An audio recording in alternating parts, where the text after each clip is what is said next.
Sarah, it's the recording starting. Thank you. I'll switch to the presentation.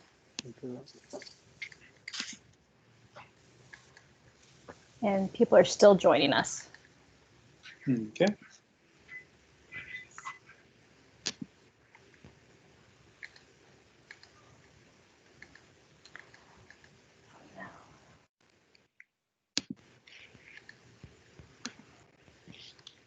So let's give it another minute.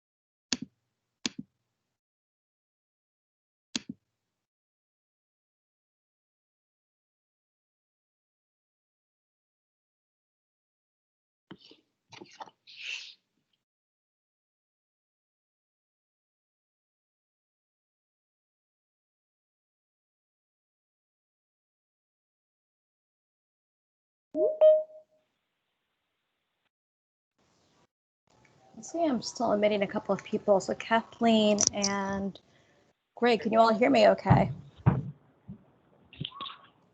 Yeah, hear you. You can hear me great.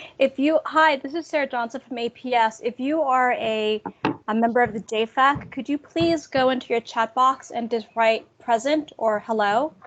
So this is a way that we'll be able to track who's in the meeting. Hey, Sarah, this is Rodney Turner. I'm a member of the JFAC, but I had to call in because I'm out of my house right now. Okay. But I'm present. Can you hear me okay? You. I can, thank you. I will mute now. Thank you. Hello, Rodney. Hello.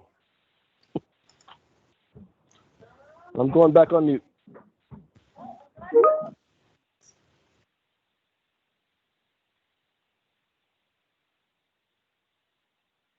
Okay.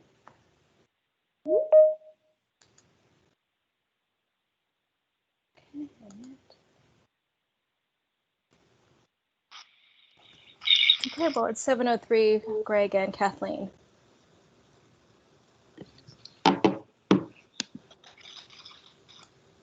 I would say we're good to get started. We have a nice number of folks joining us, which is good to see. And it will be interesting using this new format. So I'm assuming we'll have more folks join as we get going and as we work through getting the technical pieces running and going. But there are some initial things that I want to start off with. Especially because this is our first virtual meeting. So first off, welcome. It's been a very, very long time since we've gotten together. And as everyone could expect, because of the COVID pandemic, and we want to keep everyone safe, we're doing our meeting virtually today. So everyone's joining remotely.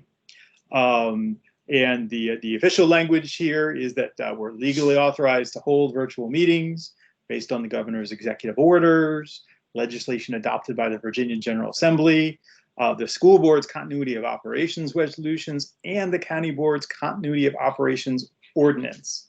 And we can put that all in fine print.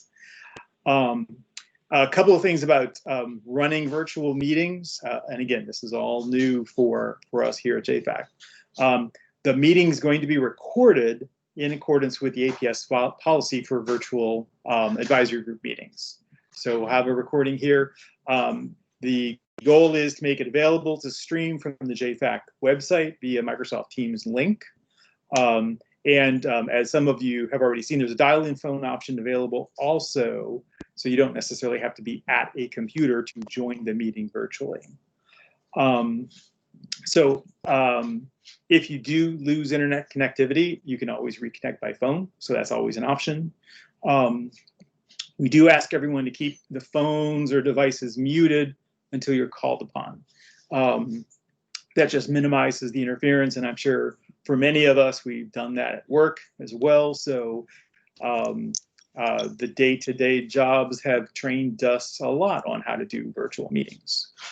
The other thing that we're going to be trying to do here is video feeds. So generally having people keep their video feed off, until it's time to speak, which is a little different from what I'm used to at work. There it looks sort of like the Brady Bunch with all of the faces. Here the goal is to look at the presentation. When it's time to talk, popping the video feed on.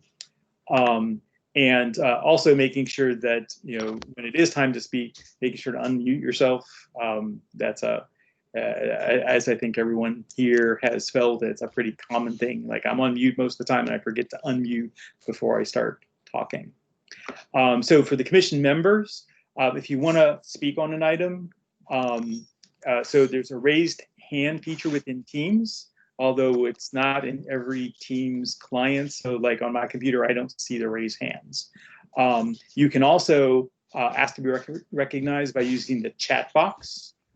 So by putting something in there, and then when you're ready to talk, turn on your video feed, and then leave your microphone muted until you're recognized to speak. So that way we sort of know who's waiting to talk, who's interested in talking. And again, it's going to take some time for us to get used to this, so it's probably going to be a little bit bumpy at first. And then once you're done speaking, just turning the video feed back off. And Rodney, I heard that you joined via phone today. Is there anyone else, any other commission members who joined via phone?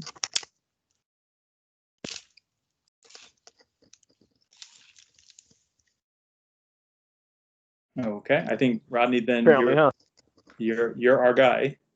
And Greg, then also I'll just give you an update. I will be joining by computer once I get back home in about an hour or so. Okay.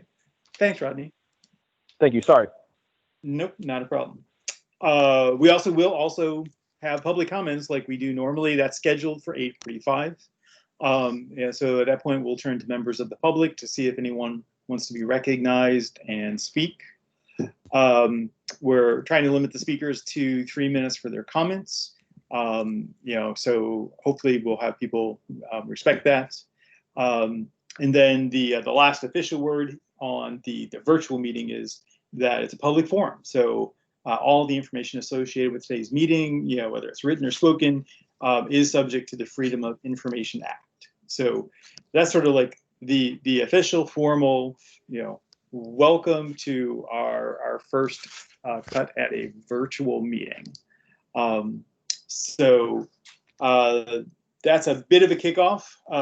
Before I get further into any of the opening remarks, we do have some board members here.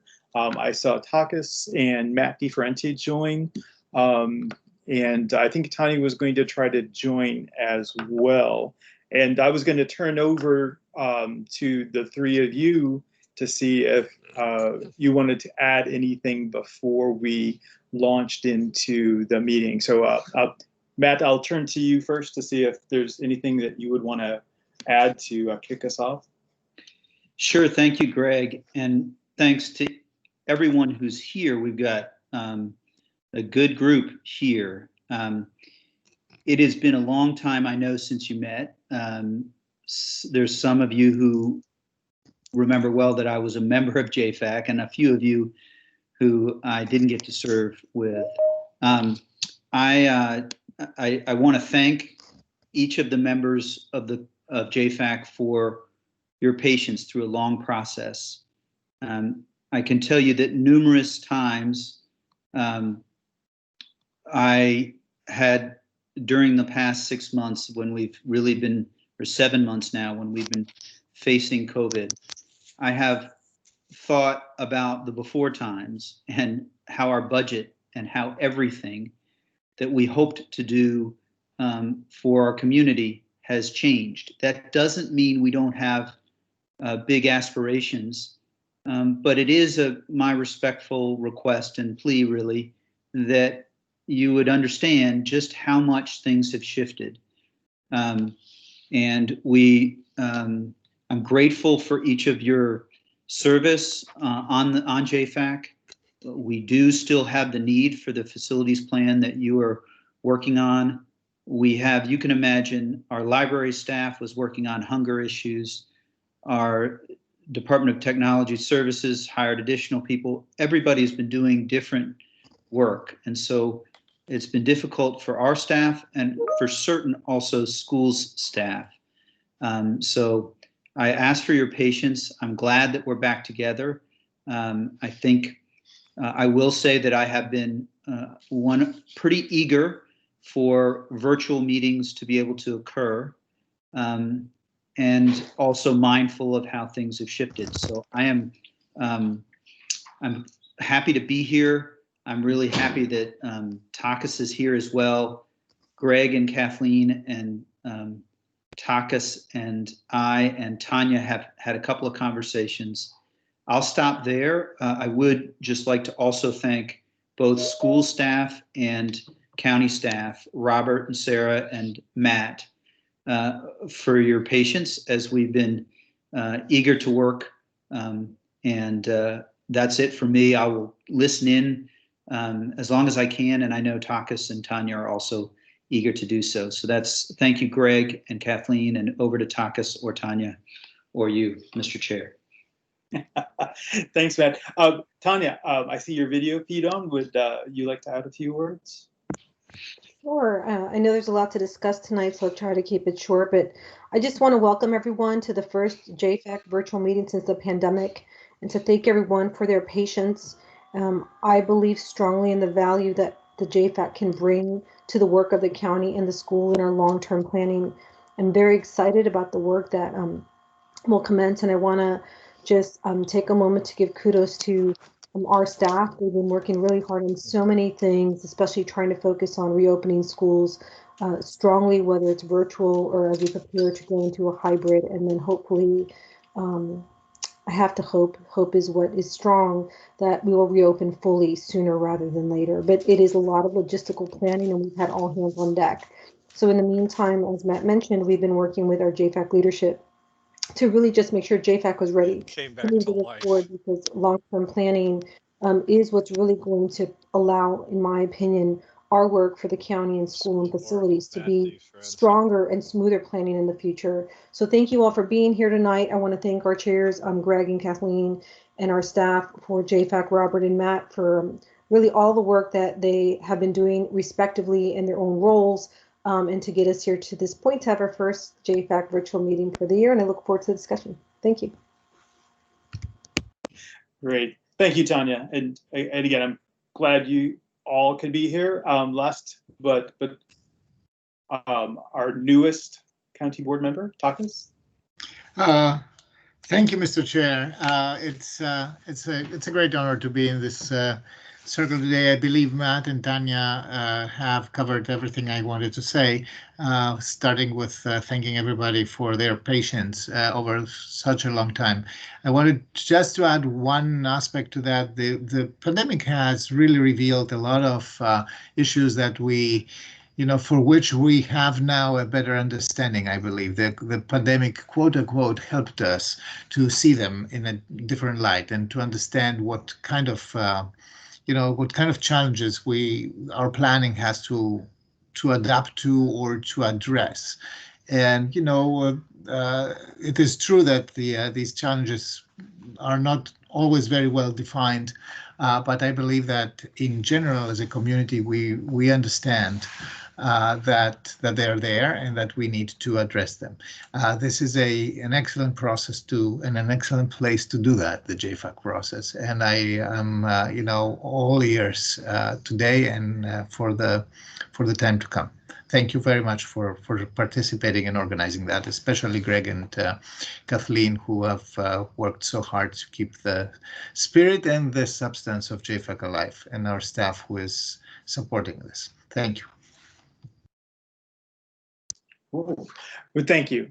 Thank you, all three of you. And I will say, for the commission members, it's great to have board members here kicking off our first virtual meeting. But there's a lot more to it than that. The people you see here are the same people that support us as the two different boards deliberate about facilities and facilities questions. So it's just a few minutes of words here, but there's a lot more action that goes on behind the scenes, and a lot of support that I can say I'm super grateful for. So again, thank you for coming tonight, but thank you even more for the support that you give us as you work with your colleagues. So with that, I've got a few opening remarks. Kathleen, I'll turn to you also to see if you've got a few to add, and then we can get into our agenda. So again, welcome. This is a very different world than the world we were in at our last meeting in January. So different night tonight, different world today. But what we do want to do as a commission is restart our work. Get involved in working on a public facilities plan, moving that forward. It's going to be a little different. It's going to require more work from the commission members because we'll have fewer resources on the staff side for the schools and for the county both, because as you can imagine, the county and the schools are all very focused on the needs of the now, the immediate needs, and the work that has, caught us all off guards or by surprise with the pandemic. Kathleen and I are going to be drafting a work plan looking forward for the next 18, 24 months about how we can draft and pull a plan together for public facilities.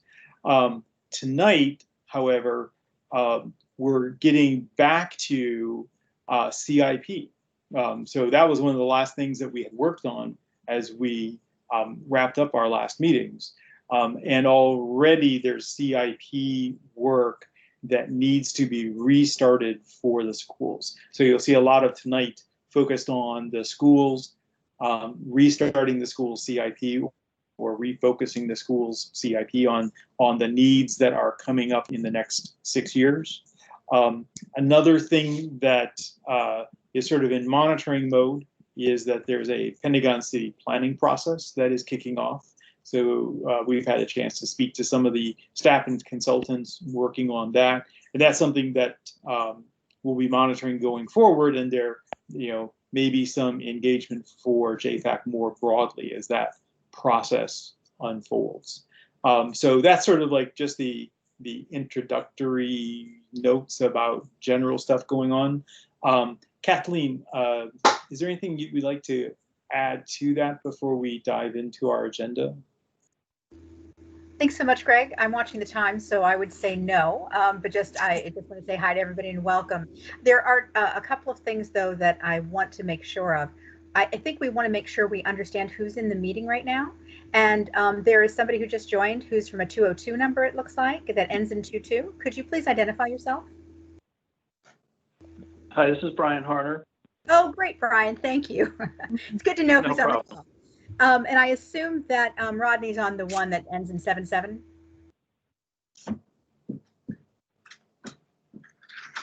Yeah, I think he's on that phone. Yeah, okay, great. Thank you, Rodney. And who's the unknown user? Kathleen, that's a yes. Thank you, Rodney. And who's the unknown user? Somebody's in here as an unknown user. I just want to make sure we know who's with us tonight. Could you identify yourself?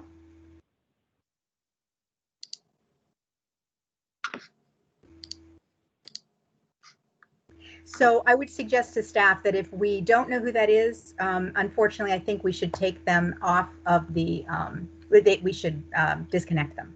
Unless, give them a little bit more chance to identify themselves. But if they don't, I think we might need to either ask them to do it again or have them disconnected. Sorry, How do we know if we're on here as an unknown user, if we're known? Oh, if you look in the participants, the participants panel, you'll see your names in here showing, and there's just one that's an unknown user. And unfortunately, there's so much Zoom bombing that's going on. I think if all of the participants have no names, are you the unknown person? What was that? No, Cynthia, you're identified. You're identified. Okay, Thank staff, you. however you want to handle that, go ahead. Okay, thank you, Greg. Great. Alrighty. Yes. Sorry, I was just gonna say, I think the unknown user left. No. Okay. So it is a different process here. So in terms of the agenda, we'll get the slide up there. A big chunk of tonight we have set aside to talk about the APS site assessment process for the FY22 CIP. So I'm going to go on mute and turn my video off and turn this over to our APS presenters. Hi, my name is Michael Frickel. I work in the Department of Planning and Evaluation, and I work on the evaluation team. So my main role is doing program evaluations and survey work for the school division. And my team is stepping in a little bit to help gather some information from different sources and work with different stakeholder groups. And I'm going to share my screen now and walk us through sort of our planning that we have so far. And we'll kind of walk through our what we're trying to aim for tonight is talking about the most important things to consider when we're evaluating sites or talking about them, or kind of thinking through both the short-term and long-term things that we need to know. So tonight we're going to talk through the process and the timeline that we're going to use, and then we're going to talk about a specific site. And prior to this meeting, there was a list of some considerations, just a general brainstorm that we'll be adding to and sort of editing. And we'll kind of also talk a little bit about some things that maybe are distractions that we should avoid as we kind of work through the process. So the first thing is sort of where we are at the moment is we have compiled a list of different considerations. We've met with FAC about those, and now we're meeting with you to get some additional feedback and refine some of the things that we would like to take a look at. And then we're going to establish a stakeholder team. So all of this is modeled on how we do our program evaluation. So when we take a deep dive into the mathematics program or special education program, we have a process that we use for that to make sure that we have lots of input from different folks. And so we'll talk a little bit about what this is going to look like, but that's where we are today. We're really focused on these two things here. So what we're going to do is pull together a review team from different departments within APS, county government, FAC, and Jfac. And what each of these representatives will do is provide input into sort of a plan. We'll talk about that in a moment, but also be responsible for bringing back some information to the different constituencies that they represent, so that we're sort of looking at things from all different angles. And this is how we approach, again, all of our programmatic reviews that we do. The way the process will work is we'll probably meet around 3 times, and we'll gather some information. We've been gathering some background information. We'll have an initial planning meeting, and that's scheduled for the beginning of October. And what we'll do there is we'll talk about the list of considerations that we kind of are going to generate tonight and refine. I will have, at that point, pulled together the feedback that we've received from Jfac and FAC, staff, the county side, and we'll also come up with a plan of how we think we're going to kind of tackle the work and things that we're going to consider as we move through. We'll meet again at a midpoint to kind of talk about our progress and any roadblocks and things that we've encountered. And then we'll meet again, and it's sort of a final step. At the end of November is our goal to kind of bring everything together and identify some additional sites that might need design studies, maybe some additional things that come out of that we need to look into more deeply. So it's a little bit open, and this is how we tend to structure things. So it's really a gathering of information and pulling things from different sources, and really trying to make the best decisions that we can and making sure that everybody involved has all of the information that they need. So we'll kind of dive right in. So again, we're talking about the most important things to consider when we take a look at a site. And so there are sort of three questions that we'll talk about. I'll kind of share a couple of different documents and then we'll kind of start our discussion.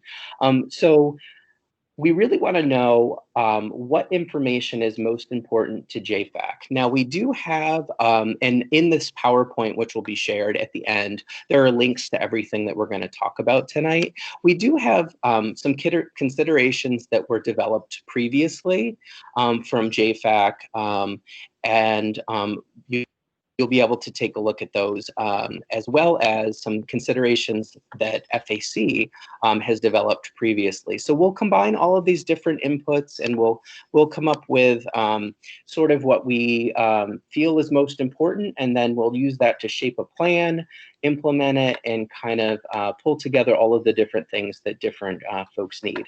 Another important thing, I think, is for us to talk about maybe in some past discussions, some roadblocks or things that maybe are a distraction is the way I tend to word it. So if there's anything that we really need to stay away from, or sometimes maybe there's a particular topic that is a challenge, we can either find a way around it, or maybe there are certain things that are best in a different venue. And so it's good for us to talk about that up front. Lastly, just anything else that you'd like the evaluation team and planning and evaluation for APS to take into account as we sort of develop that plan that we will go back to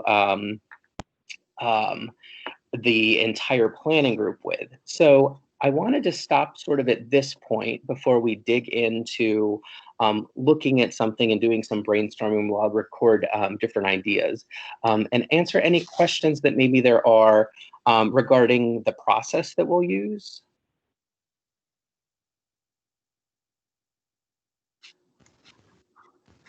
Eric, go ahead. Yeah, so I guess maybe you covered this at the top, but I'm a little bit lost. Can you just give a little more detail on what this is a process to do what? You said it's something about Aurora Highlands, but I didn't fully understand what we're trying to do with this process. Sorry about that. So we're going to outline we're going to pull together. We have right now data from in a lot of different places, from different groups and things related to different sites where a potential school could be built. And what we would like to do is pull together sort of a cohesive list that has all of the different pieces of information that different groups feel is important, so that we make the best decision in that regard.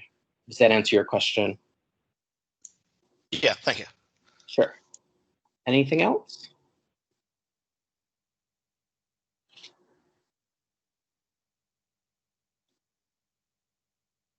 Okay. All right, so what we thought we would do is sort of take a look at one particular site and kind of think a little bit through some of the different questions that you might have. So prior to this meeting, we did send out a draft of some different considerations. And really what we're doing is we're editing and adding to this. So this right now is an initial list that staff developed. And FAC will be providing some feedback, and we'll be gathering some feedback from this group. And then we'll refine it even further when we meet as a planning group. So as you can see, there are a lot of different things. It's okay if we duplicate things tonight, or if you haven't had a chance to look at the list. It just kind of gives you an idea of some of the different things that folks have thought about as we've gone through sort of this preliminary thinking. And so in case anyone's not familiar, we're talking about this site here. I don't know how familiar folks are with different places, probably are. And so we're going to take a look at that. And we do have some very preliminary information. So this is from the South Arlington Working Group, and there's some general information in here, and there are certain pieces of things, but there's definitely some more information that we kind of need to know. And so what I'd like to do is sort of ask the group what are the most important things that should be considered when we're thinking about the things that Jfac needs. And what I'll do is sort of record this list, and I'm going to blend it together with the list that staff has and the FAC list to come up with a kind of a planning group list. So what's a consideration that's important, or a piece of data that's important? Steve? Hi, thanks. Well, Michael, thank you. One thing that's kind of clear is we are the Joint Facilities Advisory Commission, and so we're trying to look jointly at both APS facility issues and needs and those of the county. Yep. So opportunities to, co-location, multi-purpose facilities. I think that's very important to us, that we're trying to take that joint perspective. Yeah. Okay. Thanks. Sure.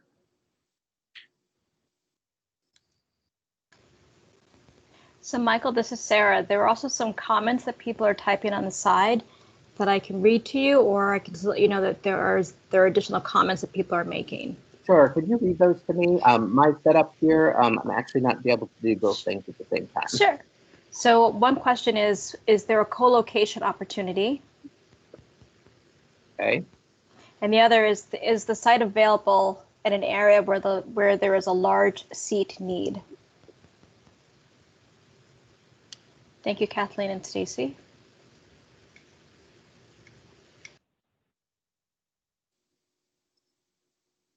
Other ideas?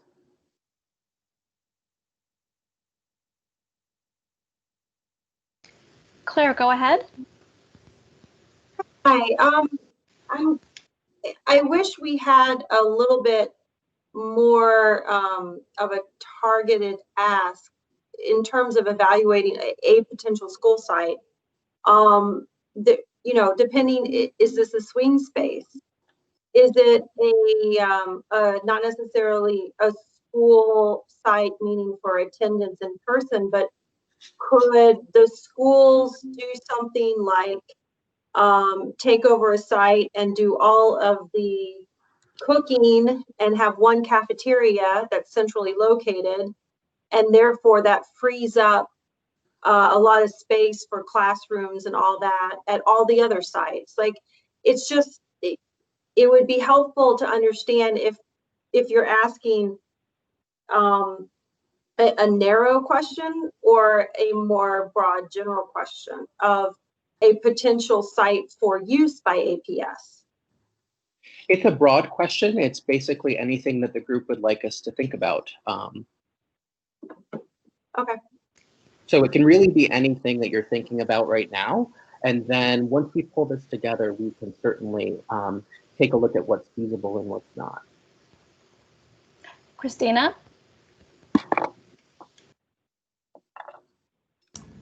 Hi, everybody. Not sure if you can see me or hear me. Hopefully you can do both. So I actually have a couple. So first off of mine, what is the current use case, and what are the services that are currently located on the site that would need to be moved somewhere else, or would need to be replaced in some way, shape, or form? The second one is in response to a conversation that we've had multiple times on the commission. What are the construction, I'm going to call them construction boondoggles, that we can anticipate in advance? Things like underground piping, or potential stormwater issues that we might have some sort of indication that will cause an increase in potential construction costs later down the road, that we might have some sort of an inkling on now that we could factor into the decision. And then there was a third one that I can't remember, so I'll just put that one in the chat. Okay. Other thoughts?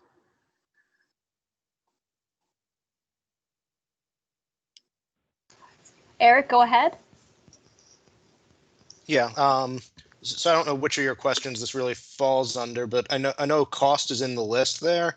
And just reflecting back on kind of our previous siting experience, I know cost can be very expensive to develop. And so we were kind of pushing it out towards a later period. But I think we found that it was really tough to make even preliminary decisions without some level of cost measures. So kind of getting high level ballpark costs early in the process is important. And then the other thing I'll add under transportation, you talk about bus, transit, walkability. I'd also add biking to that list. Thank you. Sure. So Michael, we're actually getting a lot of comments in the chat box. Okay.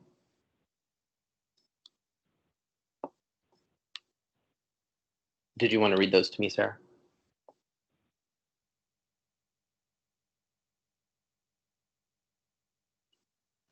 Sarah, I think you're on mute. I am on mute. Thank you. So there's one comment about equity and diversity. There is another comment about, do we replace what is lost? In this case, if it's tennis courts or space.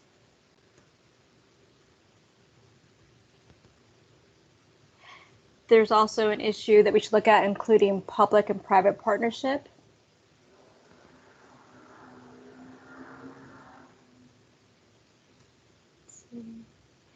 Someone else suggested that that you start with the site selection criteria that FAC worked on.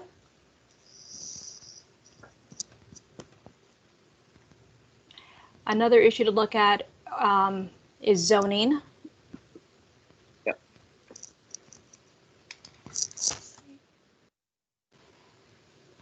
And is there an opportunity to obtain or consolidate adjacent land?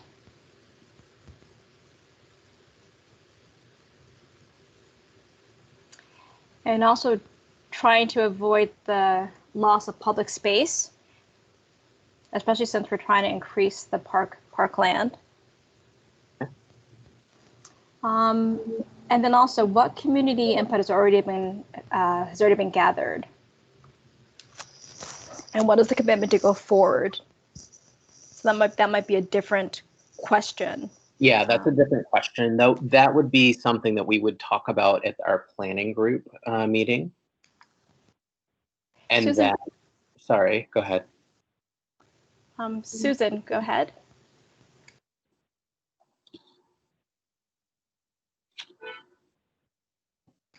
Susan Cunningham? Yeah, I just wanted to emphasize that the conversation feels a lot like the several months at the startup of Jfac that we worked through the site selection considerations that we'd inherited from the community facility study. So I think we should probably dust that back off and make sure we're staying true to it. And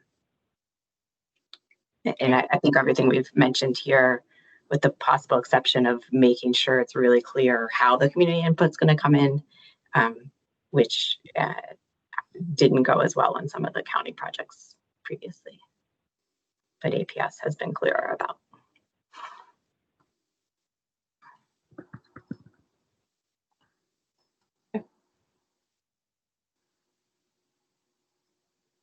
Other thoughts?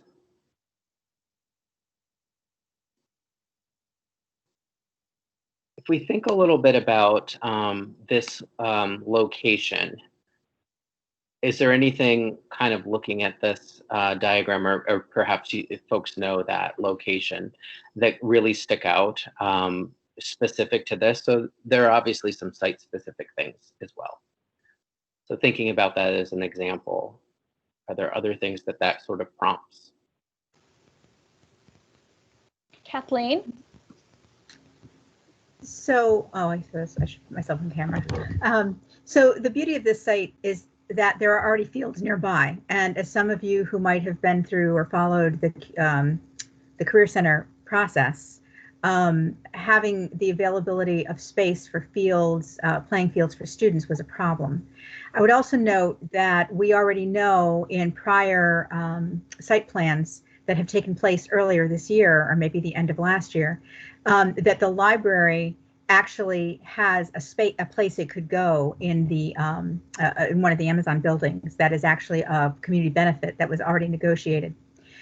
So that also helps, I think, with Aurora Highlands. Now we still have a senior center and some other activities that happen there. We also have an adjacent fire station that is abandoned. There is an actual fire station that is actively used, and then there's the old smaller fire station is actually just holding equipment. So that fire station, if it could be reclaimed and help redeveloped with the project, could also provide some square footage. The last thing I would say is that we're about to potentially get more land in this area. There is I think I sent it to everybody on the Jfac.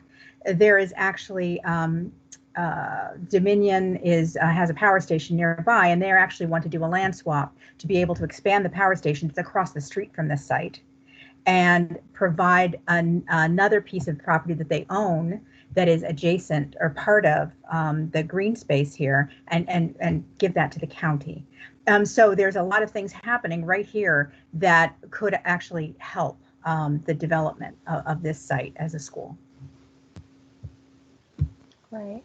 Claire, do you still have a question or comment? Yeah, no, sorry, I actually reserved my comment. Thanks.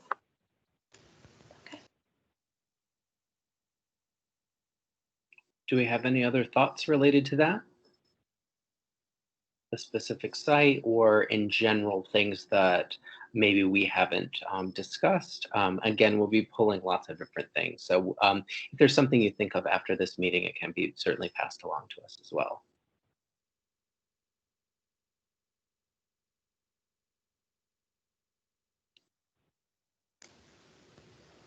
Okay, there are no more comments on this, Michael. Okay. Hello, this is Rodney Turner. Can you hear me? Yep. All right. Unfortunately, I'm on the phone right now, so I can't see the PowerPoint, but can you leave a copy with us so I can look at it afterwards? Yep, no problem. Greatly appreciate that. Thank you. Certainly. The next thing we wanted to talk about is just thinking about past discussions related to this or other things that your group has worked on. Are there any distractions or things that we might want to avoid, or things that might be better for a better forum when we get into that planning phase and we're pulling together folks from different organizations and departments? And there may or may not be, but.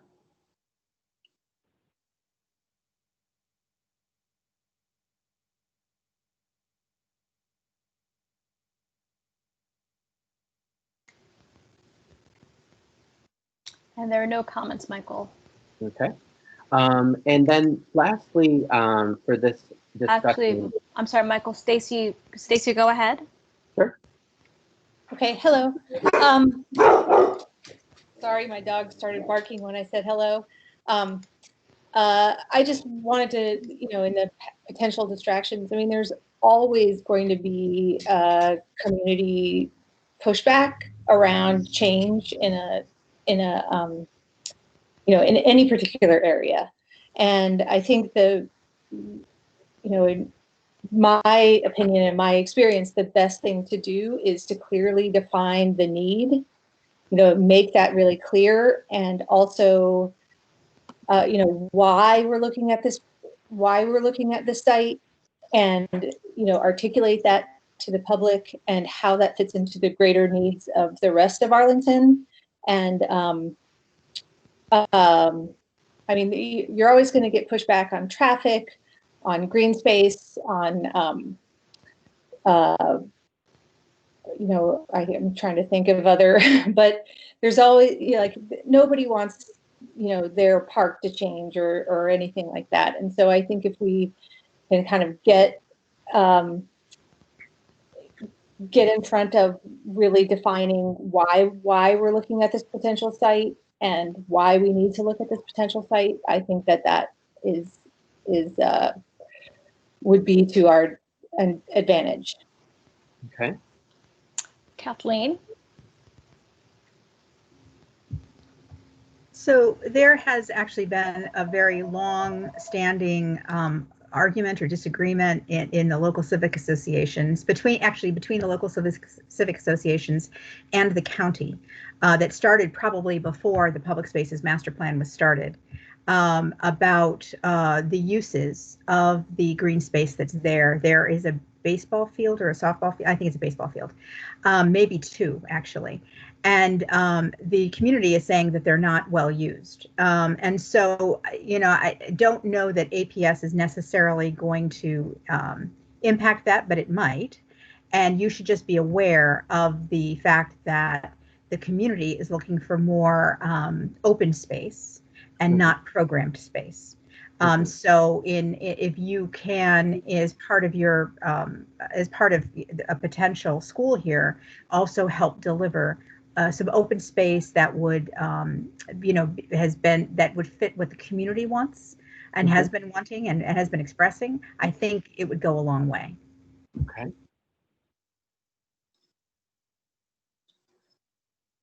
Other thoughts about either one of these two questions? Either things that might be a distraction or additional things to keep in mind as we sort of develop a plan about how we intend to go forward with a process to what it is pulling together lots of different information from different places. So the people who make decisions and the groups that help people make those decisions have all of the information that they need.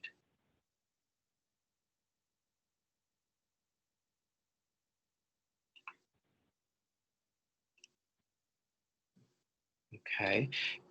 Kathleen, I was curious a little bit about your work with the Career Center site, and if you have any advice for the group about gathering feedback and those types of things.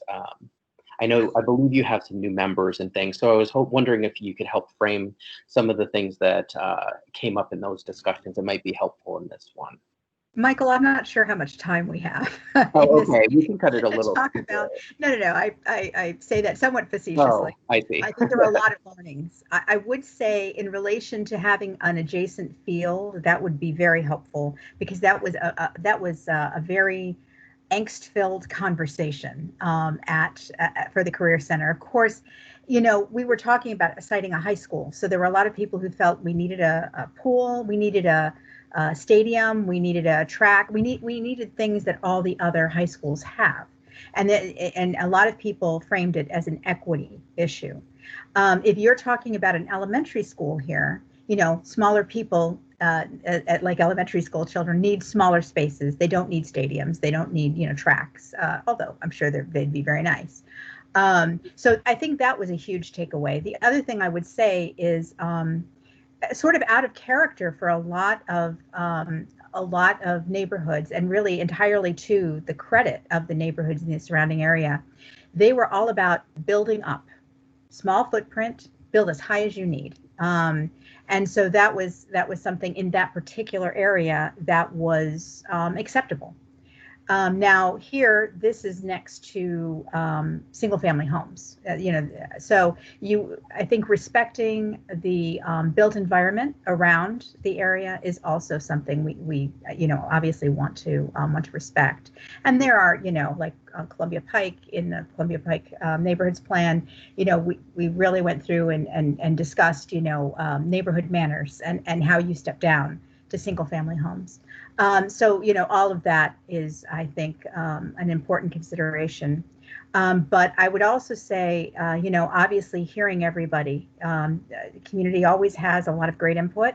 Mm-hmm. And so, making sure that you're allowing the time to hear the issues and actually respond to them respectfully, and acknowledge that you've heard them. Not everybody's going to agree, but I think that also helps the conversation. Mm-hmm. Okay.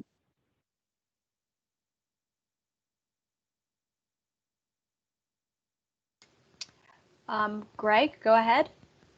And then Stacey, you're next. One thing to add there, Kathleen had talked about the community. There are some resources that are coming from the community in this particular location. The Livability 22202 group, they've done a really good job of articulating some of the ideas of the community members. And it would also be good, again, for this particular location, to go back to the some of the original documents for Pentagon City and the phased development plans there, because my understanding is that this particular park was intended to be a buffer between the more dense development directly in Pentagon City and the lower scale development with mostly single family homes in Aurora Hills or Aurora Highlands. I always mix that up with the community center. So those source documents would be also good tools to use as well. Sure, and I think it brings up a good point. Like, obviously, there's very site-specific things at each location. That's very helpful. Yeah. Thanks. Sure. Stacy? Okay, I just wanted to talk about the, I was chair of the FAC when we drafted, sort of gave a recommendation for the draft charge for the Career Center Working Group. And I think one of the critical pieces of that charge was the phased site development and the idea that you're looking at a site with long-term implications. So if you're building on one part of the site, but not necessarily on the other part of the site, what's the long-term plan for all of it? And can you look at it, developing it over multiple different CIP sessions? So I think that's going to be critical, especially in a tight budget years, where we may not be able to afford a $100 million school in one CIP, but how can we phase that development in over multiple CIP processes? And I think that I do think, like, when we drafted that charge, I think that's a critical piece for any site that we look at, and any investment that we make in any site for any reason throughout the county. Think of, what is this site going to look like long term, and what are the needs going to be long term? Okay.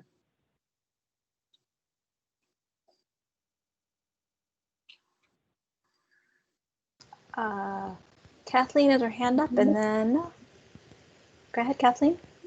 I just had a question. Can the people who are guests in this meeting, are they able to see the chat so that they could put in things as well, or can only the members see the chat and add to the chat?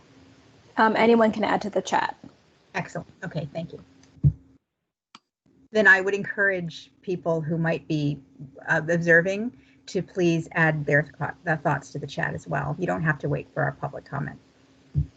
Steve, you had a comment about trees that you might want to clarify or expand on. Sure. Thanks, Sarah. So there is a lot of angst in, Arlington about the ongoing loss of tree canopy, and in particular, the large mature trees, especially those that are actually native to the area. So, that's an issue that it's going to come up. Just looking on Google Maps, it looks like there are large trees on the Aurora site.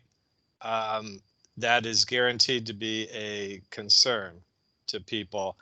And the default is, well, we're going to plant new trees. The new trees are small trees that don't replace these mature trees, maybe in a few decades if they survive. So I just want to bring that up as something that, needs to be thought about compared to something that's more of a brownfield type build where you're not dealing with existing mature trees on this site. Thanks. Sure. Right. Thank you, Steve. We have that on our list, and that was something that was important that was already on the list. We'll make sure that that's recorded for you guys as well. Yeah, Michael, what I would recommend, and I'll plan to send some notes, but just saying trees isn't really sufficient. You really need to recognize, in particular, the canopy trees, and especially of those that are actually native as well, that are adapted to our climate. Okay. So just I would sort of place place additional emphasis on that and recognize that the default, well, we'll plant new trees, you know, and that'll compensate for the ones we're losing. That's not satisfactory to a lot of people. Okay, great. Thank you for that. Sure. Thanks. Michael, there are no more comments. If you're going to the next question. Okay, I think I've actually wrapped up the big pieces that I had to talk about this evening. I don't know if there are any questions about sort of the entire process, or kind of our thinking, or kind of the direction we're going to take.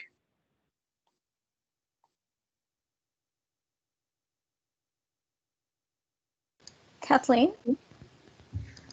Greg, maybe this is the appropriate time to indicate that somebody has actually asked to be the Jfac liaison. Yes, so Stacy had volunteered to be the Jfac liaison. She had a bit of a jump because she saw this coming from the FAC presentation. She's also on the FAC and had asked for, I should say, had volunteered for that role. But it looks like there's also the ability to have a backup or an alternate. Is that correct? Yeah, so we, the one thing is we don't want that planning group to get too large, but yeah, we would love to have Stacy or whatever the group decides, along with someone who could attend if there's a meeting that maybe Stacy can't make, something like that. So I'll put that out there to the commission if there's anyone who would be interested in, you know, being the backup to participate in the process. We're certainly looking forward to volunteers for that. Or you can message Kathleen and I afterwards if there's interest.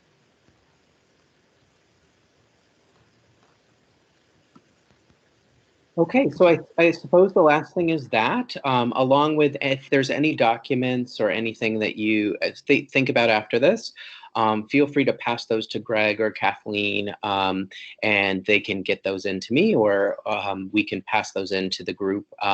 Things sooner are great, but as you saw, we have a process that we plan on going into late November, early December. So if anything comes up, we're certainly willing to take a look and incorporate into the work that we're doing. Okay. Michael, can I make one quick note for the notes? Was that someone mentioned that we needed to be intentional about including non-parent neighbors and having diversity in the group. Okay, I will add that to the list along with the other things. Okay, sure. Thank you for that.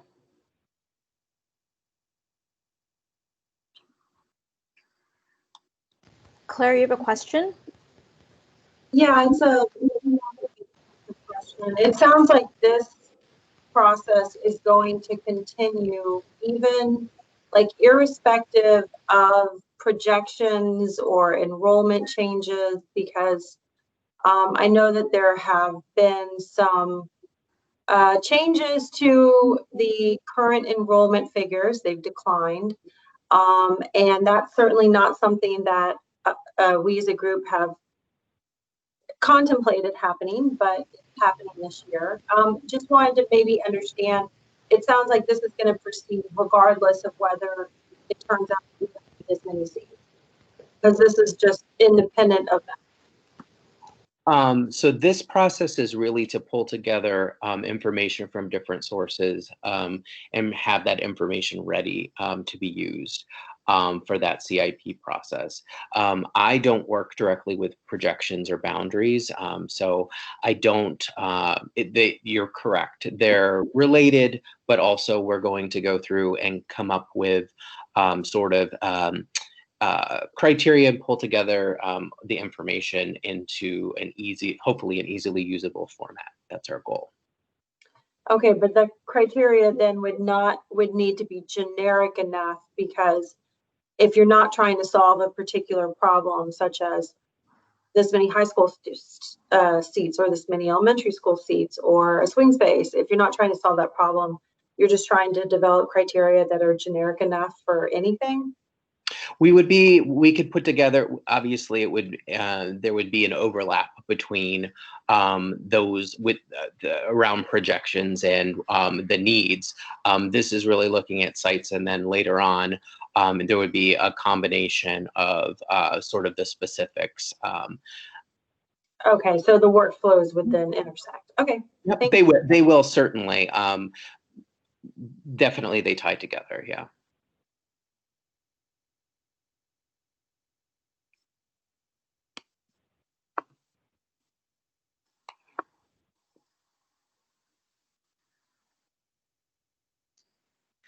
Okay, so then anything else for the site assessment process before we wrap that up and shift gears to the policies?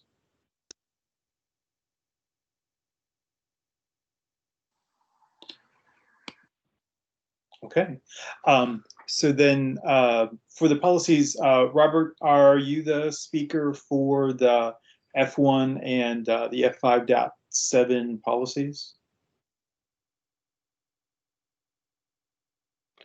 So what I can do is introduce both policies, and let me project the first one. So you all had an opportunity to look at the policy. So F1 is for capital improvement plans. And then, just a second, please. Just like I need to remember to unmute, I also need to remember to project the proper screen. So you can see the F1 capital improvement plan that you all previewed, and the F-.7. So at this point, what we were looking for is just feedback on the policies, if you had any. The one thing to remember is that the feedback that's open for both of these policies is opened up at the beginning of the month and will be closing on the 30th of this month. And so one of the things for Jfac to consider is any feedback on the policies can be submitted as individuals through the Engage website, or another approach, which is for Jfac and the Jfac shares to consider, is providing feedback as a group. And also joining us is John Shadwick. John, I'm not sure if you have anything, any other context to provide on these two policies. I think it would be helpful to explain why the changes are being made at this point and what the overall changes are. The school board basically directed us to update these policies during the CIP process. And that is what we have done. It's on a fairly fast track. The school board did that with one of the main goals being to address costs and manage costs and manage the way in which our projects tend to creep in scope as we go through the public process. The policies had not been updated for quite a long time. I think if you look on the bottom here, you'll see the date when it was last done. I think it was in the 2000s. Specifically, as you know, probably Arlington Public Schools has policies which are approved by the school board, and policy implementation procedures, which are essentially approved by the superintendent. But the school board always wants to see them to make sure that nothing's lost and to see if there's anything in there that does interest them. The policies have been changed a little bit in nomenclature. Actually, this one hasn't, the other one has. And part of what we've done is to distinguish much more clearly between the policy that relates to the CIP and the policy that relates to construction and design and construction. And so this one has taken quite a few elements from the previous F5.7 construction planning and put them in the right place where they belong. And in fact, planning and evaluation has become, although we've collaborated on it, facilities and operations with planning and evaluation, the CIP policy is that they own it a bit more, and the F-1 policy, and then facilities and operations owns the 5.7 policy a little bit more. The big change that we have made in the F5.7 policy, let me step back a minute. There aren't huge changes in the CIP policy, but what we haven't introduced in both of them is the idea of the school board's project requirements. And the school board's projects requirements, which are actually laid out in the 5.7 policy, they have to be stated really clearly when they're adopted in the CIP, so that we know what the approximate square footage is, we know what the instructional program is, if possible. We know what the basic intent is, and you'll see there are a whole lot of items there that have to be clarified and set down in the CIP, and the costs that are in the CIP and then become adopted in the school board CIP, they reflect those school board project requirements. As the project proceeds beyond that, once it becomes a capital project and we start the design and planning process, at each phase of the project, we have to refer back to the school board's project requirements in the CIP, on which the original funding was based. The funding, of course, is one of those requirements.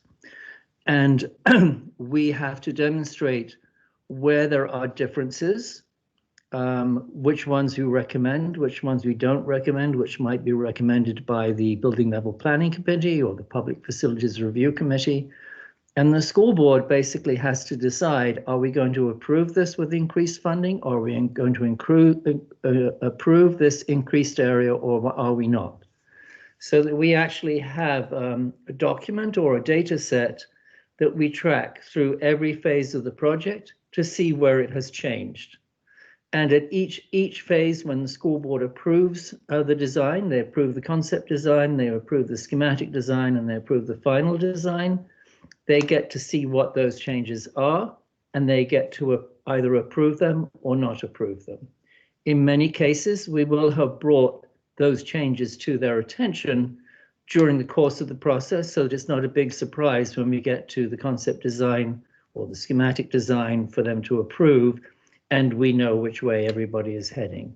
So that idea that there are a series of project requirements that are very clearly stated in the CIP, and the funding which is approved in the CIP for that project, and that we have to refer back to those in terms of changes, might even be change of schedule, it might be change in the number of seats.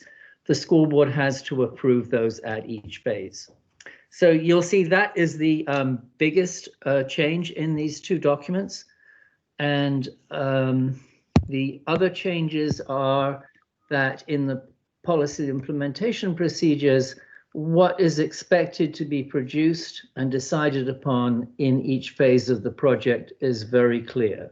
The previous policy implementation procedure didn't even actually mention the concept design phase, which we now know is really fundamental. It's when all of the really big decisions that affect cost and the project are made. So I hope that helps. It's quite a lot of work. We worked very hard in July and August to put this together. And we did find that we had to make really substantial changes in order to make it clear to everybody and to build in this sort of reference check at every phase going back to the original school board project. Thank you. Eric, you had a question? Yeah, I'm just trying to understand where these documents are coming from. What Robert's showing us on the screen is a different document than the link we got sent out. So I guess the link that we've been shared with is just the existing policies. Have these proposed policies been shared with us? Eric, what is being shown should be the same ones. No, what you linked is a 2-paragraph policy for F1, no reporting section. Just a second. Let me scroll to the website. That's the old one that is on the page now, on the screen. So that's the only policy that's been shared with us, at least that I've seen. They should all be posted on the website under the policy review. I mean, we were just sent in the email. We were sent 2 links to PDFs. We weren't sent a link to a website. What website is that? So this is the Jfac, Eric. This is the Jfac website. Okay. So this first link, let me close these older ones, is to that document right here. Okay, so that's not what we sent out in the emails. All right, so this is all new to me. So your email just said, please review. Could be? Yeah.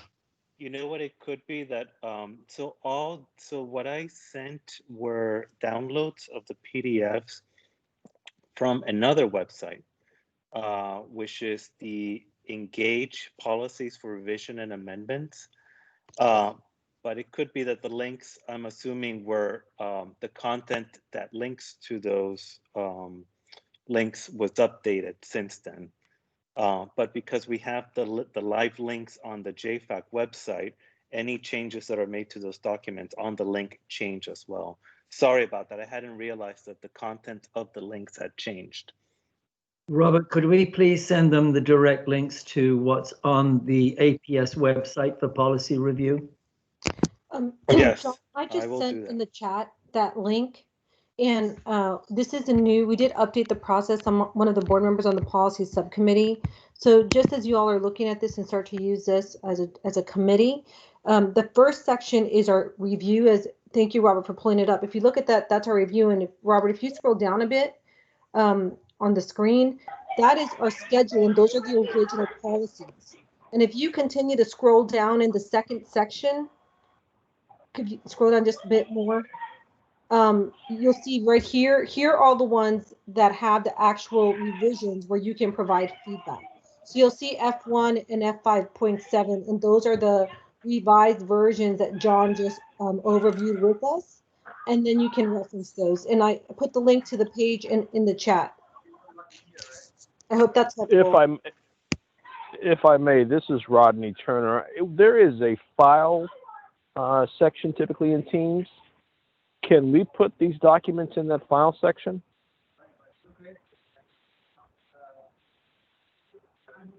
Sure, I can do that. Claire, you have a question or comment?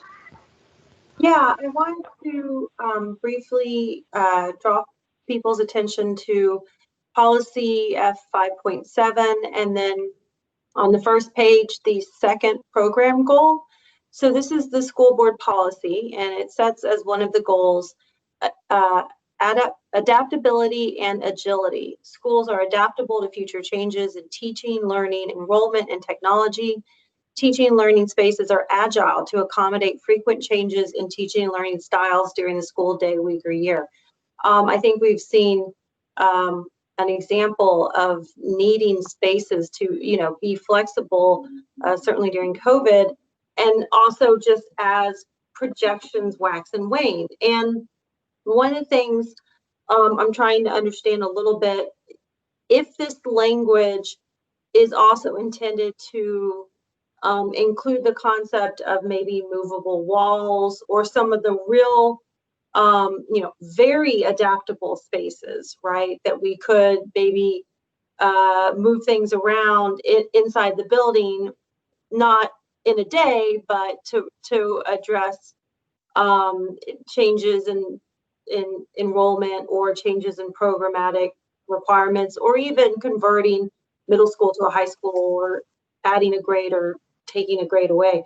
My question, this to me is like so core to a lot of the concerns that often come up in the Jfac discussion. How is the Claire, program? Oh, sorry. If you don't mind, which line number are you specifically referencing? Oh, yeah. let me pull it up. So it's policy F 5.7, and I'd say it's lines 18 to 20. Okay, just to zoom in so that the rest Yeah, of the sure. So what I wanted to participants could see. understand is how, whether this goal included the concept of things like movable walls or those, you know, really making buildings very adaptable. And if so, how is that reflected in the PIP later on? Because in just scrolling through the language of the PIP, I didn't quite see some of those concepts being captured by the superintendent's PIP. So, and I think it's something we have brought up and expressed a lot of interest in the past in this group. If this is John Chadwick, if I might add, the PIPs also refer to design standards, and those design standards contain information of that sort, but we would never want to be that specific because, in fact, we found it's easier to put up drywall walls and knock them down than to build more expensive movable walls. So we don't want to be that specific in a policy or a PIP. Okay, but it is, but this document doesn't prevent it, or it's not limiting in that way. It does capture that level of, quote, agility. It talks about adaptability and agility because we do know that the constant in education is change. And so it has to change over the long term, adaptably, and agile is classrooms that adapt during the course of the day, as it says here, to different learning styles. Okay, thanks.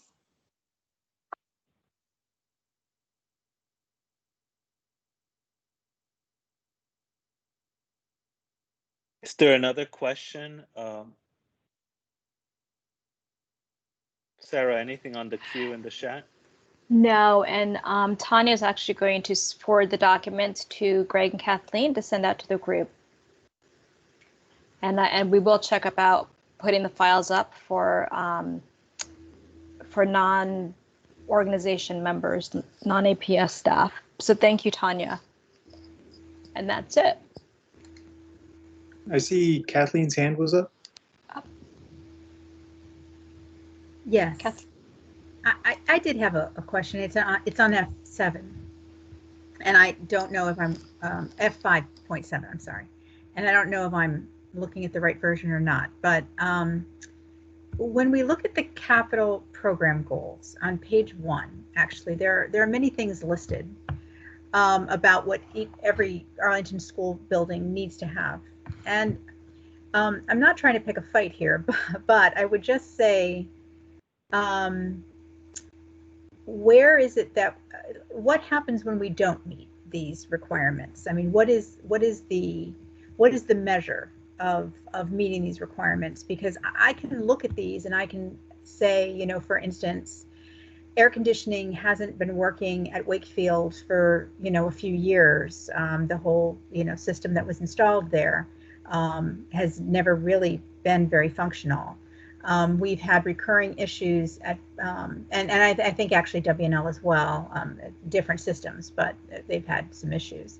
We've had recurring plumbing issues with new schools, you know, again, I'm remembering, you know, after Wakefield opened, parking, you know, issues in terms of the reasonable supply. Of course, parking is a fraud issue, so maybe I won't even mention that one because there are a lot of things that go into that.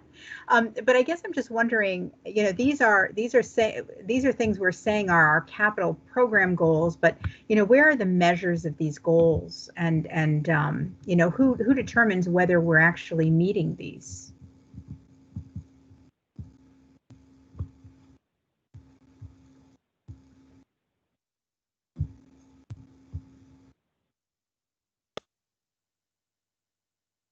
If somebody's speaking, you're on mute. Kathleen, I would say, I was going to just mention that, you know, that's if that's feedback that Jfac finds that would be valuable, that's the type of feedback that we, you know, would want to get for these policies.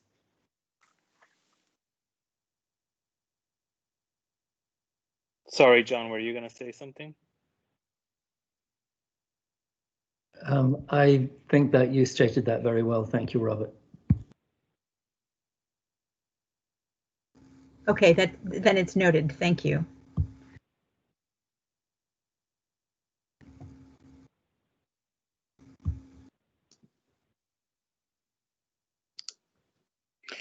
So then, in terms of the time frame, Robert, you had mentioned the time frame for feedback is September 30th. So certainly we've got feedback here tonight. So we'll want to take the feedback we've got right now and roll that in. We need to make sure we're getting the correct version out to the commission. So we'll need to double check that and work on resending that. And then I think it's probably beneficial to give ourselves a bit more time to aggregate any additional feedback that we haven't already gotten and get that off to you. So looking at the calendar today, we're like September 23rd, and then we've got really just a week before the deadline for feedback. So I'm guessing that if we can aggregate that by the 28th and forward that on, that would get that to APS before the 30th deadline. Is that reasonable? That should work, Greg. So I will resend the links, and I will send live links this time. And yes, so right now, as Sarah has mentioned previously, all the feedback that's been provided on the chat, we have access to that, so we can document that, as well as the information that's been communicated verbally on this meeting.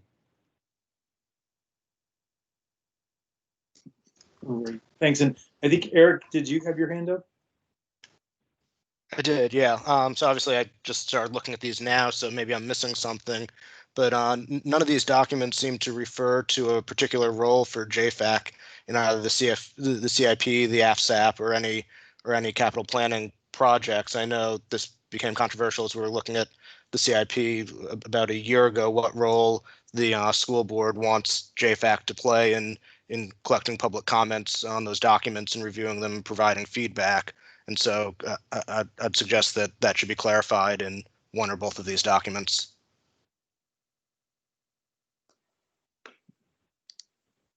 Great, thanks. Thank you. Add that to the feedback.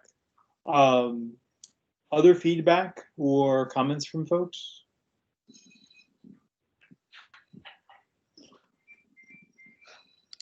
So then I would say for everyone here, if you do have additional feedback after we get the certified correct version of the documents out to everybody, and then we'll aggregate that and get that off to APS on the 28th to meet the deadline for the 30th.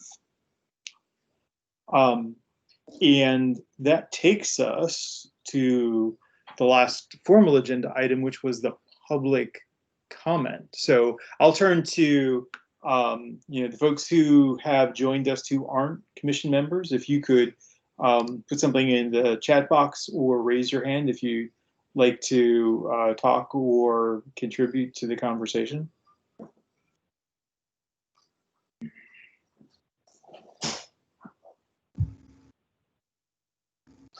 Greg, maybe we should actually have people introduce themselves. We seem to have time, and we have several people who've joined us, some for the first time. So, actually, I like that idea.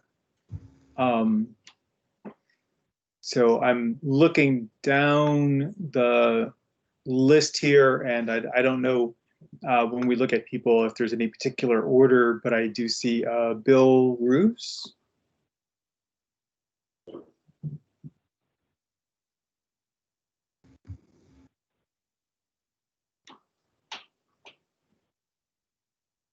Bill, if you want to take yourself off mute. Oh, there you go.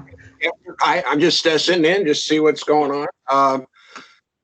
One of the things I'm wondering about as we're talking about using parks for school facilities is how does that fit in with the public spaces plan, which is saying that was in 2019. We're supposed to add 30 new acres of space in the next 10 years. And it pointed out that the community was really putting a lot of emphasis on passive use kind of space. In other words, open parks that people can just enjoy rather than program space.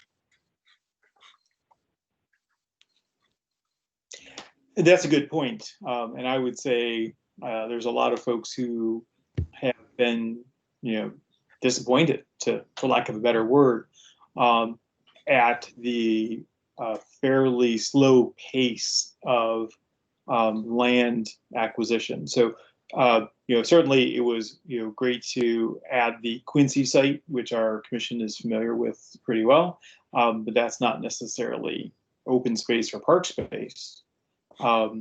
Adding the hospital site in Carlin Springs, that was nice, and those were huge acquisitions. But beyond that 30-acre goal seems a bit elusive. Greg, could I just clarify one thing? Sure. I don't know that anybody was advocating for using parks for schools. I think we were talking about locating schools near parks. So I guess parks could be could serve maybe as playgrounds or green space for school children, but not necessarily building in the middle of a park. I'm not really sure that a lot of people on the Jfac would really advocate for that. I just wanted to clarify that. I'm just saying, looking at this map here, figure 4 on one of the slides, a huge part of the site seems to be made up of park space, including athletic fields and just passive use areas.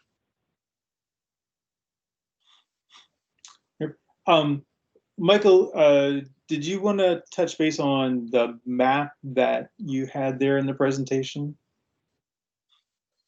I'm looking at a Google, it looks like a Google satellite view, Virginia Highlands Park.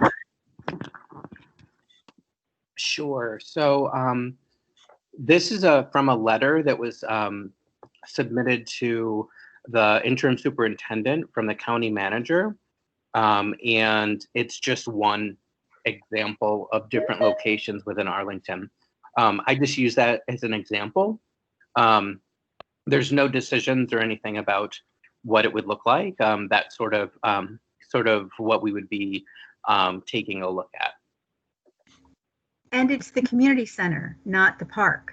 I just want to be clear. I think that in that letter, the county manager was listing areas that APS could look at, and it was existing buildings.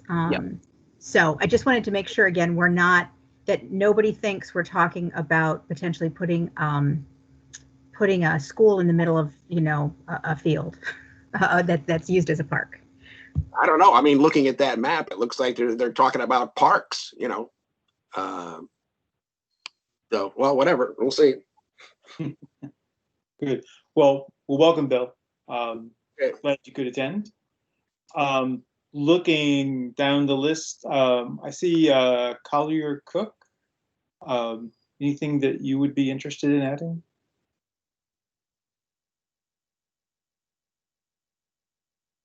No, just watching. Thank you for checking in, though. Alrighty. Well, welcome. I see Cynthia. Hi. No, you've answered my question. I was also a little bit confused. I did think it was this kind of general criteria that you were going to be developing to look countywide, and then it seemed that a lot of conversation got focused on the Pentagon City site, and you just answered that. So thank you very much. Oh, good. Thanks, Cynthia. Herschel? Nothing right now.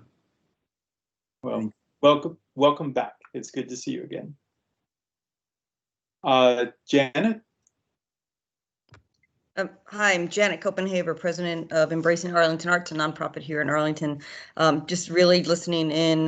We're always interested in the facilities chat because of performing arts venues. So just kind of trying to get involved. Good. Well, thanks, Janet. I see Lita.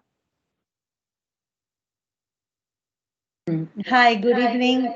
I'm sorry I was on mute. I don't have any leftover questions during the conversation. All of them were answered miraculously, which I think is great.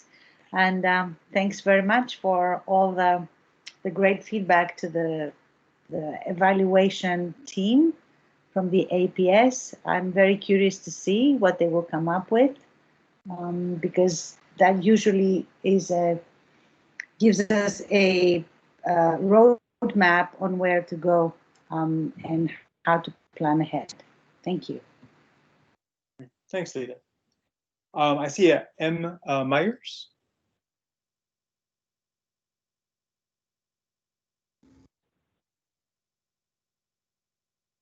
Greg, she wrote in the chat that she was just here observing. She is from the BVSCA, which is, I'm forgetting. But she mentioned that she doesn't have any comments, but she does agree with Susan Cunningham's comment about looking at the earlier criteria. And actually, I noted that that was not included in as comments were being typed up. So we want to make sure to include that. Good, good. Thanks, Kathleen. Nia, any comments? Yeah, it's great to see Jfac back in business and see all of you. Interesting and just listening at the moment. As you know, I go all the way back with where it started. So, and I'm happy to be the liaison to the Planning Commission this time. Yeah, I would just like to make sure that all the comments that, were things that were considered earlier become part of the, remain part of the conversation now. And Kathleen, I'm glad that you clarified about, not using parks or not taking over parks in case anyone was confused on that. And I will just remind some people that many years ago, there was an attempt to take over Quincy Park and put the new high school there. And it was met with a tremendous amount of community concern. And it went away fast. And for those of, I was involved in that, I still have a box of buttons downstairs that I can certainly pull out to save any park. So looking forward to seeing, looking forward to seeing what all of you come up with, and I'm grateful that it's back up and running. So keep up the great work. Great. And shifting gears, 22202 comes to mind when I see Wells' name there. So Wells, any thoughts? Hi, Greg. Happy to be here. Mostly I've just been in listening mode, trying to follow along in the process and see where everything stands. I'm glad you remembered. I actually used to live in Pentagon City, basically a block or two from the Aurora Highlands Park. And it was I thought a useful experiment for all of us to think about the kinds of considerations that will get factored in whenever we're considering a piece of property to either acquire or repurpose for either county or APS purposes. So it seemed to me a good exercise to help get us thinking about how to formalize, as a matter of policy, what the consideration should be, with the end result being a checklist or some kind of formal list of things to consider as a matter of our kind of acquisition and purposing framework. So happy to keep listening in and look forward to participating in the future. Great, thank you. So I'm shocked looking at the time. It's 8:34. Right. I think we missed a couple of people. Oh, Michelle Congdon and Brian Harner are also both on the call as well. Missed them. So Michelle? Hi, I'm just with facilities with the Arlington County Facilities Group over in DES. So just listening in from a facility standpoint. Great. And I missed Brian as well.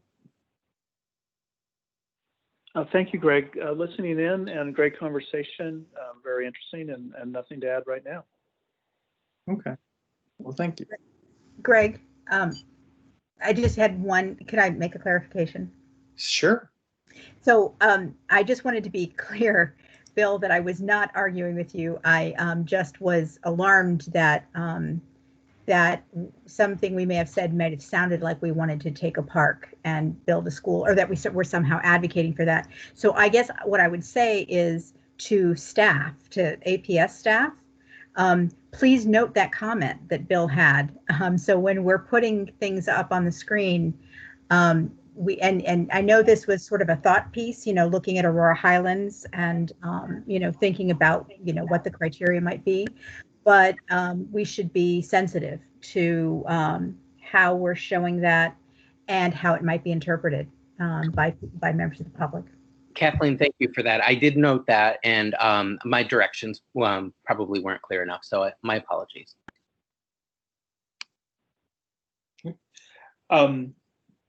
Since we do have a little bit of extra time on our hands, and given that this was our first virtual meeting, I'm interested in people's reaction to the format. Things that worked, things that didn't work, things we should have done but we didn't do. So I'll turn that over to the commission members. And if anyone has thoughts, they can raise hands, put it in the chat box, because we anticipate that there's going to be a number of virtual meetings in our future. And I'd like to make sure that we're doing a good job running these meetings virtually.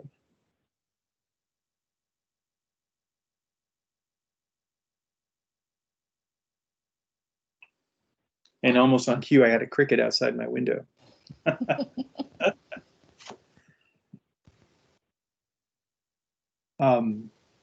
Thoughts, hands, Greg, maybe go around the table.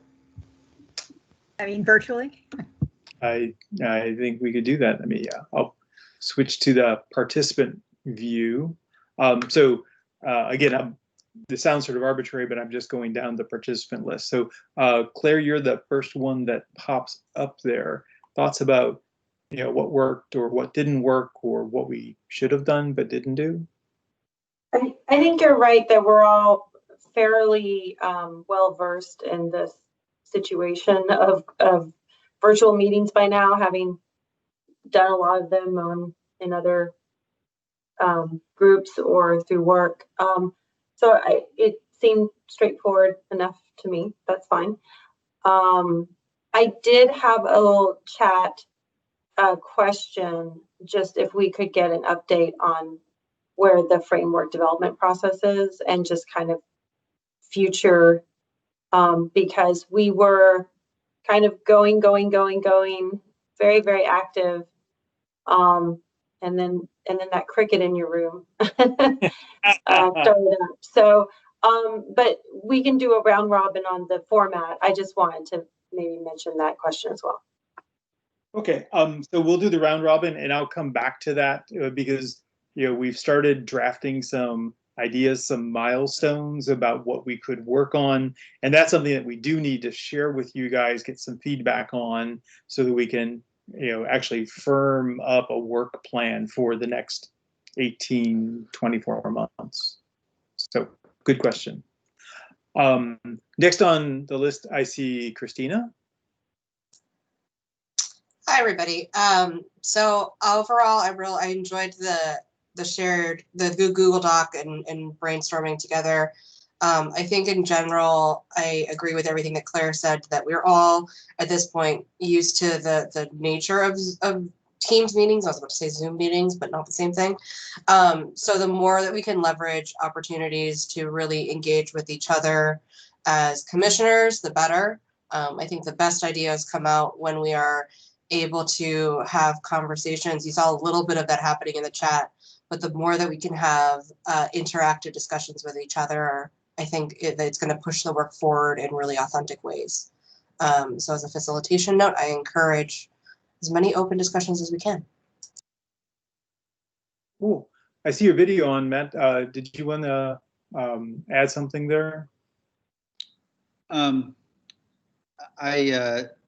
haven't. I've tried to listen to most, but not all of the meeting, and but I did get Claire's question, and wanted just to your question about the months and year to come is a fair one, and we're just I just don't think that we're there yet in terms of we've got to work with Greg and Kathleen, and you know, it's not everyone on this call you're sophisticated and you're here because you want to think about Arlington's long term. For us on both the school and the county board, the long term has meant, you know, those who are parents know that the long term is in October, whether kids will go back to school, as you know, and that has to be data determined, and it is the school's decision, school boards and the superintendent's decision on that issue. But just ask for, I know you'll have concluding comments, Greg, but I just want to acknowledge that it's a fair question that probably everyone on the call has, but also ask for a little patience as we think through, you know, how we can best make this work. You know, it's public that there was a presentation just last week where both the county and the schools, it's the first time in probably a decade that we may have to make mid-year adjustments to our budget, and we will do everything. I know both boards will do everything to retain staff, and I think we will, but there already have been and are a lot of changes. So I just ask for a little bit of patience as it's a whole new world we're working in. Thanks, Matt. Ted, you're actually the next one I see on the list there. Thoughts about, for the virtual format, things work, didn't work, etc.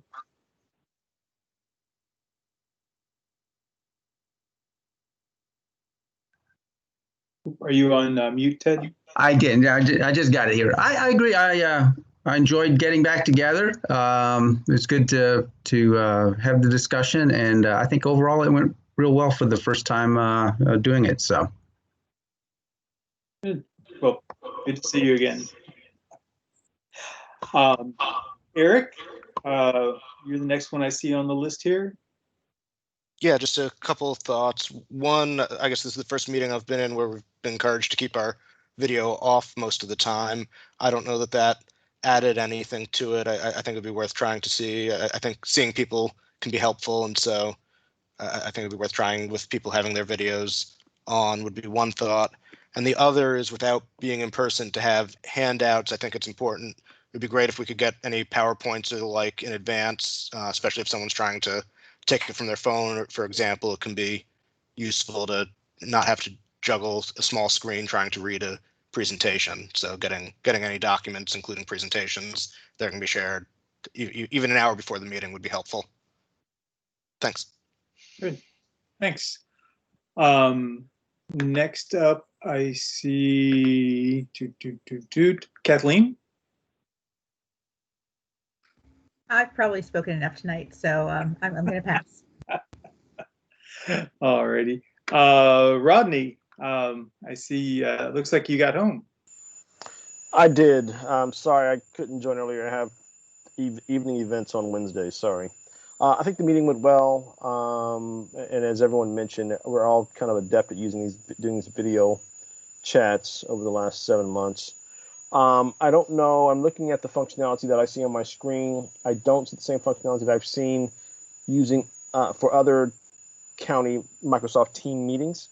And I think it's because I had to access this via the internet as opposed to the Teams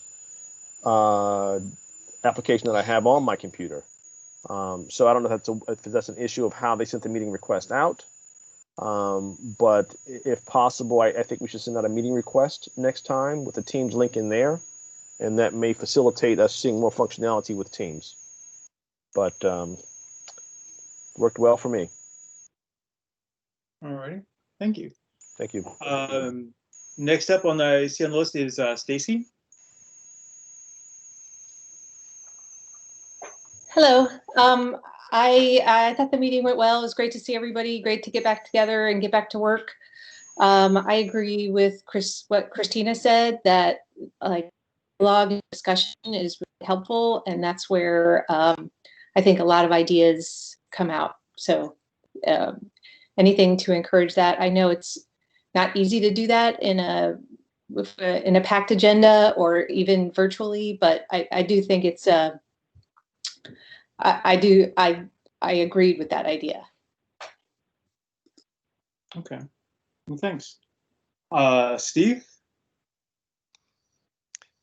Hey, I pretty much second what we've already heard from others, but I would like to pivot for 1 second. And Kathleen, you mentioned the Dominion, the proposed land swap, and I know that had been mentioned in an email as something that the LRPC is going to be talking about next week. I would just ask if there is any material on that proposal that we could look at in advance of. I'm not sure whether I would be able to sit in on the LRPC meeting, but that sounds like it could be a substantive matter for us in Jfac. So I just wanted to mention that while I had the floor for a second. It is. Oh, I was going to say that's a good point. Matt, you're the point of contact for that, correct? Yes, I am, Greg. It's good to see everybody. So that is an item that'll be on the Planning Commission's Long Range Planning Committee's agenda next Tuesday, and there will be a report and materials that are available in advance on that. And depending on how much time you want to take up, I can speak more to it. But it might be best to just review the materials. I'm assuming they're going to be posted online, and there would be links to access those. So they will be posted on the LRPC's webpage, but I can make a note if there's Jfac interest that when they're posted, we can send those out. Yeah, that would be good, because I think that would be a sort of an interesting proposition. We love land swaps. Yeah. And if you want more information, I'm here right now and can speak to it, but I think you're trying to do your round robin. Yeah, I think it would be good. We'll take a look at the links, and if it's if there's a more fulsome conversation, we may add that to our next meeting. Okay. Ooh. Next up on the list, I've got Susan Cunningham. Sorry, Greg, I'm slow with the mute button today. I don't think I have anything to add, just echoing what others said. And maybe if there's a way for us to do breakouts that are open, I think some of our best work has been done in a slightly smaller group, and that may be especially true online. Okay, well, good. And then we have Susan Robinson. Hello. Yeah, I agree. I thought it went well. I also thought that Michael's exercise was very good and kept us focused on, a specific task, which I think is sometimes helpful. But I do think also having a general conversation and discussion, as Christina and Stacy mentioned, would also be helpful if we didn't have as long an agenda. So good to see everybody. Good. I think that gets all the commission members. Did I miss anybody?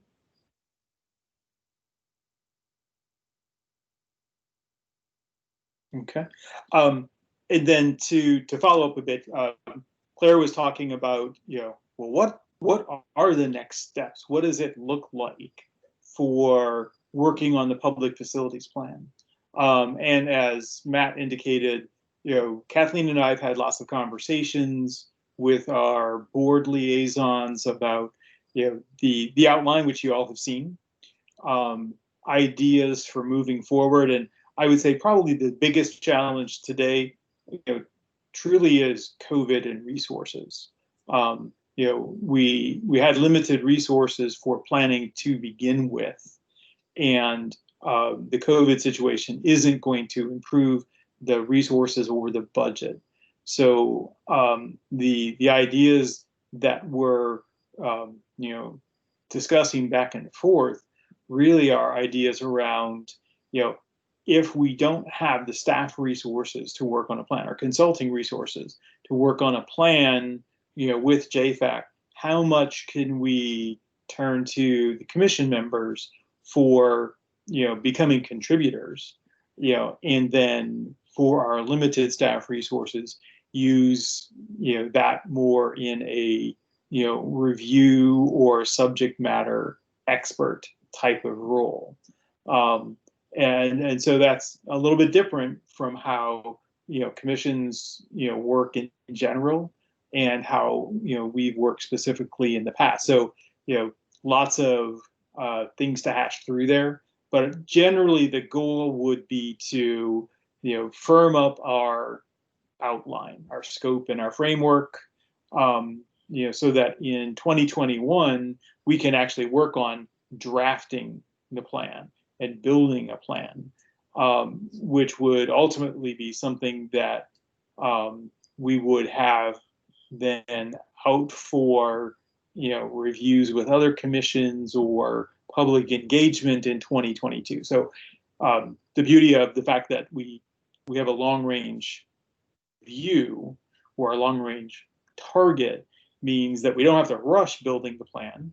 But the focus Kathleen and I have had is, how do we start so that we actually are moving towards a goal?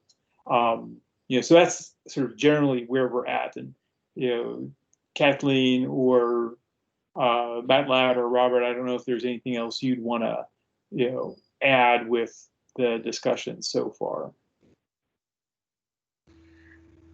I do have something to add, and I just want to make sure we're being very clear with people. So APS and the county have had other things that have been higher priorities, and they've been very clear about that with us, and which I appreciate, that they've been clear. But as a result, they don't have the bandwidth to actually provide staff to help us write a plan. Clearly, we are not going to write a plan and then shop it among commissions without having some sort of interim step where the county and APS staff, when they're available, can actually work with us on the plan. So we're not completely going rogue. I just want to be very clear with everybody that we're, we want to move forward. We obviously, all of us have a lot of ideas on what this plan could look like. We've certainly done a lot of work. We don't want to lose that momentum. We also don't want to get too far out in front of APS and the county also, I would think. And so we want to do a lot of really solid work, do a lot of research, start writing bits of it. But there is a point at which we need to, take a step back and work with work with our staff members and work with our county board and our school board liaisons. So I just, I think we're trying to thread a needle here. And everybody knows me, I'm very blunt, but there hasn't been the bandwidth. And that's really the bottom line. And we don't know if there's going to be the bandwidth, as Matt has said, in the next 18 months. And so I do think that we as a commission need to think about that and think about how we want to move forward. And at the end of this, I do want to say one thing about Rodney's question. It has nothing to do with this, but I just wanted to let you know that, Greg. Okay. Claire has her hand raised. Yeah, I'm just trying to speculate whether there is any interest in either tasking us with a project that has more immediate application, or maybe taking parts of the facilities plan work that have more immediate application that would be most useful. And in particular, I'm wondering about budget cutting or trying to make facilities, you know, how do you evaluate facilities in a very difficult budget environment? How do you rearrange resources or that type of project in anticipation of some possible very difficult budget situations. So that, throwing it out there. Okay.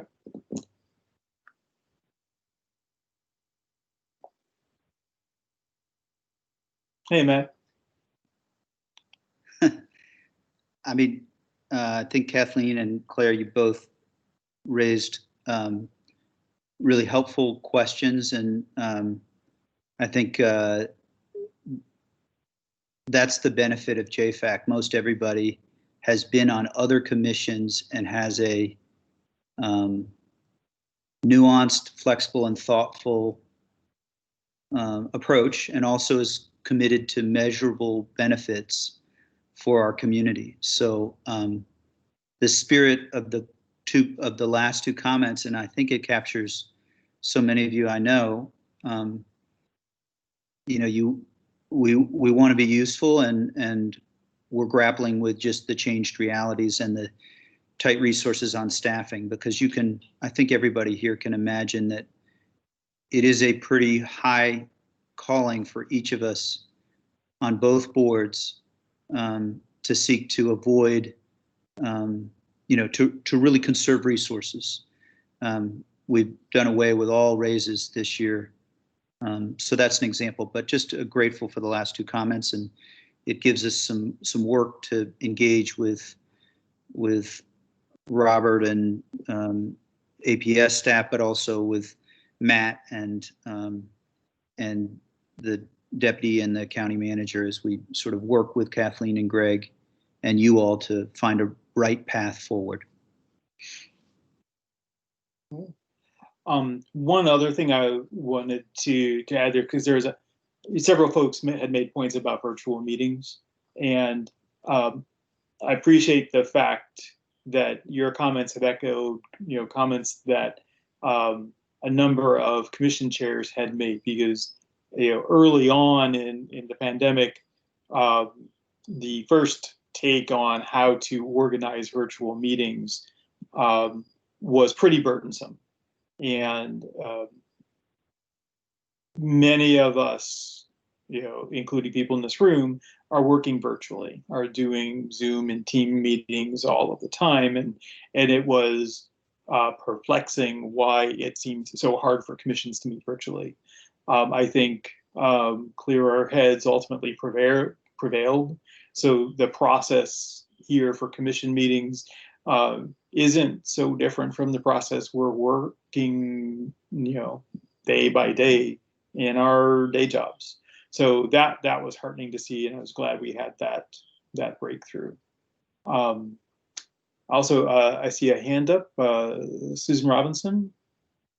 Hi, I just want to mention just really quickly that, and I assume this is, people are considering this, but that it's not just financial resources that we have a bandwidth question. I work with the school administrators at least, and there is an enormous emotional and, you know, resource there too, that is, you know, they're just working really, really hard. And I know the county is doing the same thing. And so, you know, it's not normal. We can't do all the normal things that we've done. And I just had to throw that in, because it's not just money. They're really working to the bone in a lot of places. So just wanted to say it. Good. Thank you. Yeah. Big thank you. And Greg, couldn't agree with you more on the virtual side. I listened, of course, and I know a lot of folks signed the letter of concern, so it's a challenge. But there's a legal issue as to that I had to help clear in consultation with colleagues that slowed things more than I might have wished. But I'm sorry it took longer, but some of the emotional challenges that, frankly, that senior leaders are facing may have contributed to a little bit of a delay there. So.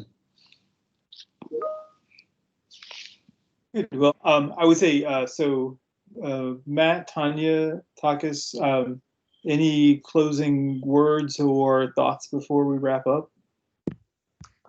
Thank you, Greg. I will take a few minutes. And I just actually want to thank Ms. Robinson, Susan Robinson, for sharing that, because that is something that I think goes unmentioned too frequently. And I will say for myself, as being chair when the pandemic hit and the immediate switch in mode we had to go into, when I go in a crisis mode, I actually remove a lot of my emotion and stress and compartmentalize. And sometimes I'm still there, so I forget to really talk about that when I'm in the work zone. But I think that is true. And I think I said this in my opening remarks. We really had all our staff with all hands on deck, focused on preparing these unprecedented logistics in trying to meet the needs of our students in ways that we had never had to consider. And so, I'm so excited that we're here tonight.